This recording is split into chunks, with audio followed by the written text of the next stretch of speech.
With how family-friendly Star Wars has always tried to remain as a franchise, it's surprising to see the vast amounts of drug-related lore that has creeped in over the years. Even the live-action shows don't shy away from the topic, with NPCs selling deathsticks and even Han Solo himself smuggling spice. Although we don't condone the use of most of the substances we'll be looking at today, the topic of narcotics is always a fascinating one in any media, as it offers us a view into the less desirable parts of society, as opposed to the exciting heroics often the focus of a show. In today's video, we'll be taking a look at the many different varieties of drugs that troubled many streets of the galaxy, from spice to hallucinogenic fungi. Without further ado, let's dive right in.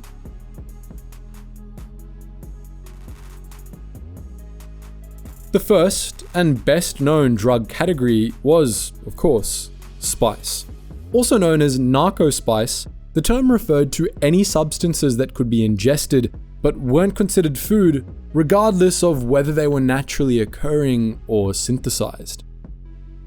For example, they could be added to food as seasoning and preservation, or have medicinal properties, not unlike what we refer to as spices in our own world. Many of these substances, however, had mind-altering properties or could enhance bodily functions and sensations, which led them to being used recreationally. These effects could range from mild, like a quiet buzz, to extremely intense. There were plenty of substances that were extremely addictive and dangerous, which led them to being banned by many governments. As a general rule, spice was collected raw, then refined in one or more stages to achieve the final product. However, there were also spice variants synthesized from other substances like lubricant.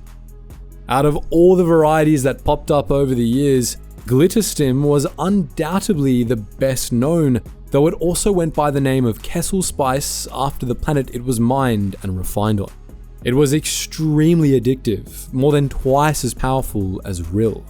When ingested, users experienced a brief but very pleasurable boost of telepathic powers and heightened senses, though sources disagreed on the exact extent of these effects. Some truly swore by the telepathic boost it created, even allowing the user to feel the emotions of others, while others discredited these claims as mere placebo effect. Curiously enough, force sensitives and natural telepaths didn't benefit from the use of glitter stim. Whatever the effects, however, that pleasurable high was quickly addictive with devastating consequences. Extensive use caused the nerves in the brain to degenerate, resulting in blindness, uncontrollable muscle spasms, anxiety, and even paranoia. In many cases, addiction led to death. As many of you already know, glitter stim was made from the webs of spice spiders, which were native only to the spice mines of Kessel. The spiders spun webs made of pure glitter stim in the pitch-black tunnels of the mine, which miners then had to collect. It was all done in total darkness, as any light could activate the spice, all while dodging the predatory spiders. Once gathered, it was packaged in opaque packaging to prevent light exposure. When it was first discovered, glitter stim was used as a medicinal substance. Quickly after the fall of the Republic, however, it was ferried over to the black market. During the time of the Galactic Empire, the Empire had control of the glitter stim mines on Kessel, maintaining exclusive rights to produce the substance, which they then supplied to Imperial intelligence. Only a small portion of Imperial glitter stim was sold on to clients, earning the Empire steep profits. However, illegal miners were still able to smuggle shipments to the black market. The low supply inflated glitter stim prices, resulting in a single dose costing over 6,000 Imperial credits. As a bonus, glitter stim could be used to manufacture other spice blends, often much more potent than glitter stim itself. Glitter Rill was an excellent example of this. A mixture of glitter stim and Rill, Glitter Rill was produced on Ryloth, but it began on Kessel. To produce it, one had to feed the spice spiders that spun the glitter stim webs with Rill, altering the substance they used to spin their webs. This, unfortunately, also caused the spiders to grow much larger, which put the slaves working in the mines in even more danger. When ingested, it was capable of erasing the user's memories. Rill itself was a weaker form of spice that had initially been used as medicine, more specifically as an analgesic. However, as a side effect, it also caused euphoria and hallucinations, which made it the perfect mixer for creating more potent hallucinogenic spice blends. The highest grade of Rill was known as Rill Core and accounted for only 3% of total Rill production. It was highly addictive and, when used excessively, incredibly dangerous. Rill was also produced on Ryloth, where it was illegal to manufacture, although it was illegally exported to the corporate sector and sold to the workers there. Both the Republic and the Empire tried to restrict its circulation, allowing it to be sold only to licensed pharmaceutical companies for medicinal purposes and taking a share of the profits through tax. More common around the galaxy was Andris, a substance known colloquially as white spice. Mined on Kessel, Sevakos II, and the Empress Teta system, it was used as a food additive to add flavor and preserve the food. When mined, the raw spice was the color and texture of wet sand, and after refinement, it turned into a white, crystalline powder. When ingested, it boosted the user's sensory experiences, stimulating the brain by increasing the rate at which neurons fired. Naturally, this was quickly refined further into an even more powerful, more addictive stimulant that enhanced perception and gave the user an even more pleasurable sensory feedback. Deep freezing could further boost the drug's effects. The raw and refined forms of Andris were generally considered legal. The highly refined variety was not, though the Imperial military gave it to their soldiers to increase performance. On the other hand, there was also black spice, the street name for carcinum, a rare and highly illegal spice mined on Sevakos II. Some sources claim carcinum could aid those meditating, affording them clarity, long life, and better health. The truth was, however, that it only granted the user a brief boost in their mental and physical abilities, as well as making them feel good. However, once the high ended, the users crashed, feeling distressed and unwell. Serious crashes could result in carcinum poisoning, which was often fatal. Mined in deep underground caverns under kilometers of solid rock, carcinum was extremely difficult to collect, and combined with how strictly controlled the substance was, it made it rare and very expensive. Similarly rare was deluge, a spice originally used as a food substitute during the Republic Dark Age. Rather than providing calories, deluge worked by completely eradicating hunger pangs. At the same time, it induced lethargy and apathy in its users. Another interesting spice was known as lesai. It was just mold that grew on the backs of a particular species of lizard on Zebitrope 4 and 8.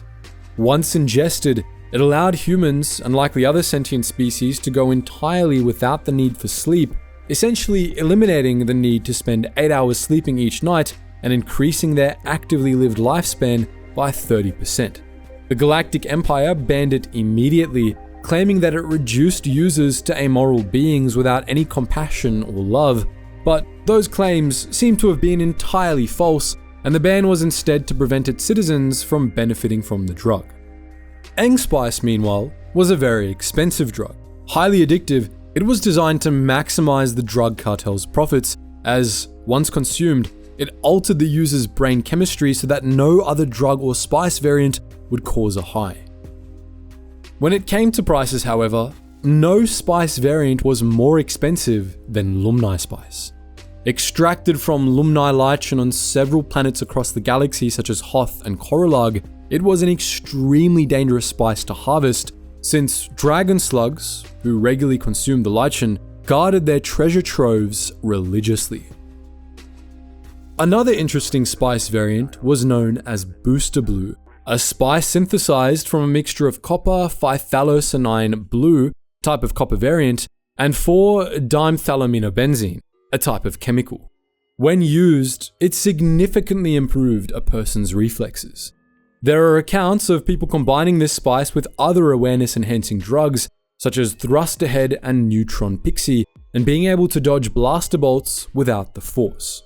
Like other spice variants, however, it also came with serious side effects which could be deadly in the event of an overdose. Speaking of Neutron Pixie and Thrust Ahead, both spice variants were potent hallucinogens. Thrust Ahead was particularly known to have an intense high, and use often indirectly led to death due to the user doing dangerous things while hallucinating. Neutron Pixie, meanwhile, created a sense of euphoria while simultaneously enhancing the user's reflexes and sense of strength and power. It even numbed the user's perception of pain. However, it came with a litany of side effects that would make any drug commercial blush, including nausea, torpor, muscle weakness, joint and body pain, and excessive sweating. Finally, Tempest was created by combining Glitterstim with a virus from Vile, the Hutt's original homeworld. Ingesting the addictive spice resulted in darkening blood vessels, which was minor, and fits of uncontrollable rage, which was a bit less minor.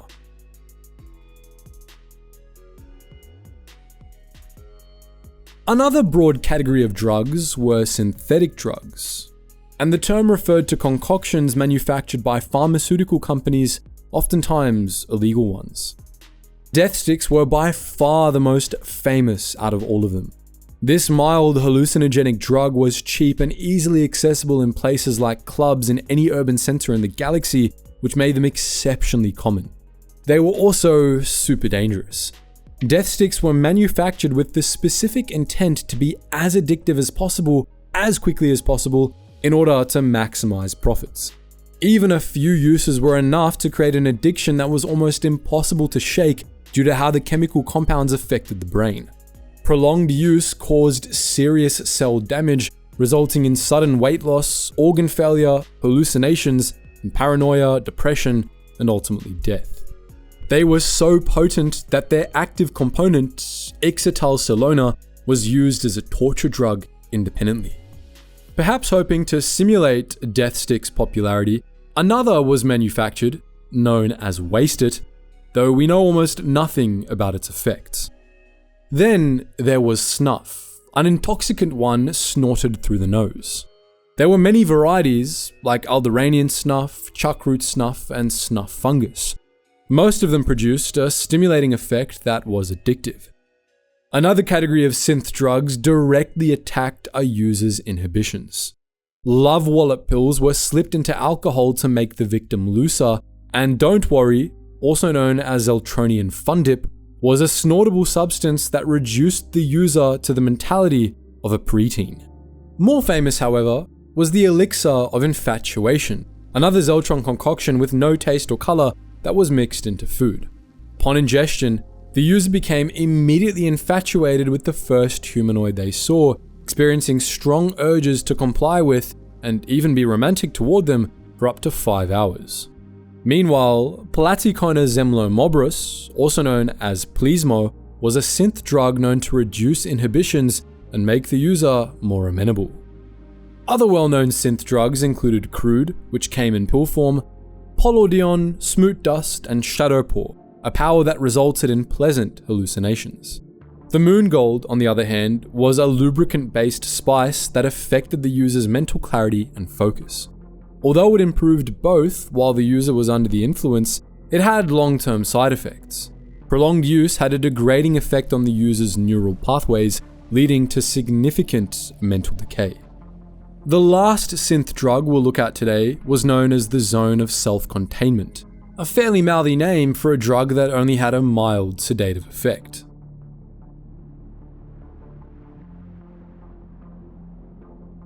Other drugs were designed to produce strong feelings of euphoria, usually synthesized from planets and fungi occurring naturally in the galaxy. Namana liquor was lightly addictive and created a pleasant buzz when drunk. Torve weed, a plant native to Algeron, improved the user's mood. Other drugs were more potent, such as Slick, a seaweed-based drug that created a deep sense of euphoria when ingested. Rockna Blue originated on Endor, and even the tiniest amount created exquisite bliss, which was a problem since it was also fatally poisonous. Another substance, synthesized from sweet blossom extract, wasn't addictive per se, but it was still abused. Ingesting the extract created a sense of calm and happiness that enticed those unhappy with their current circumstances. Giggle dust made everything seem humorous and instilled a sense of joy in the user. Finally, two botanists crossbred a herb known as Savorium that, when consumed, made the user submit and forget all their inhibitions. It was also known as the slave drug, which gives you an idea of how it was abused. The final category of substances that we'll look at were known as stimulants, or stims. These medications came in the form of a one-time injectable that was administered into the bloodstream to target the adrenal system. The goal was to provide a boost to the user's physical or mental abilities. To give you an idea of what they felt like, one source states they were like 10 hours of good deep sleep and 4 square meals. As you can imagine from that description, although intended for combat situations, they were widely used recreationally. Most of these drugs focused on performance enhancement. When smoked, grew pipes heightened awareness, while halodressin stimulated the nervous system. Long sight, once diluted and injected into the bloodstream, enhanced the user's focus and potency, though it caused mental strain as a side effect.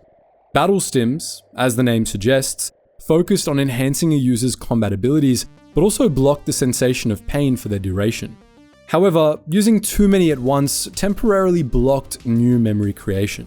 Slum was used by athletes to artificially improve their performance. It was also extremely addictive, and once its influence wore off, users were left feeling exhausted. Ironically, one method users relied on to overcome a slum addiction was to begin taking spice, which was even more addictive in the long run. Yaladai was technically a spice variant, but it acted as a stimulant. Many times more expensive than Glitterstim, this highly addictive form of spice created an intense sense of clarity once ingested. Using it gave one a sense of deep relaxation, rest, and focus. More interestingly, force sensitives who used the drug found it significantly improved their control over the force. Finally, Smash was an exceptionally addictive substance in the golden age of the Republic. We don't know much about its effects other than that it was a stimulant. We do know that, to use it, users had to inhale the drug out of smash bulbs, which would funnel the gas into the user's face. Smash bulbs could also be connected to a mask, filling it with a cloud of the drug and increasing its effects.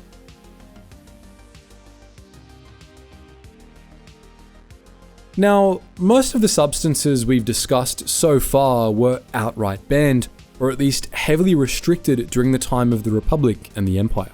However, the black market was still a thriving business, and criminal organizations participated with great success. The spice trade in particular formed the backbone of the narcotics black market, but all illicit substances were fair game. Throughout the Republic and Empire's combined millennia of history, several criminal organizations had risen to take on the brunt of the spice trade activities. By the time of the Golden Age of the Republic, 4 major powers stood out: the Hutt Cartel, Black Sun, Crimson Dawn, and the Pike Syndicate. The Hutt Cartel is already well known. They maintained a vast empire for millennia, enslaving or exterminating any civilization that came into their territory. Although there were certainly legitimate businesses operating out of Hutt space, the majority of the Hutt's income came through the criminal underground, which they extended into the Galactic Republic and maintained throughout the years of the Empire. With bounty hunters for hire, slaves for sale, and illegal substances on offer, the spice trade was just one more thing the Hutts profited off. The Pike Syndicate, on the other hand, was an organization that operated within the Spice Cartel. Members of the syndicate were all Pikes, a sentient species native to Obadiah, and as a syndicate, they almost completely controlled the production of raw spice in the galaxy.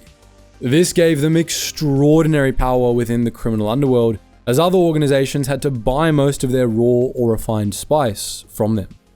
Black Sun and Crimson Dawn were both criminal syndicates that fell under the influence of Darth Maul during the Clone Wars.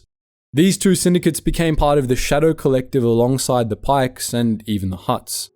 These separate criminal organizations increased their influence and power significantly, working together to maximize their profits from criminal activity, including the spice trade.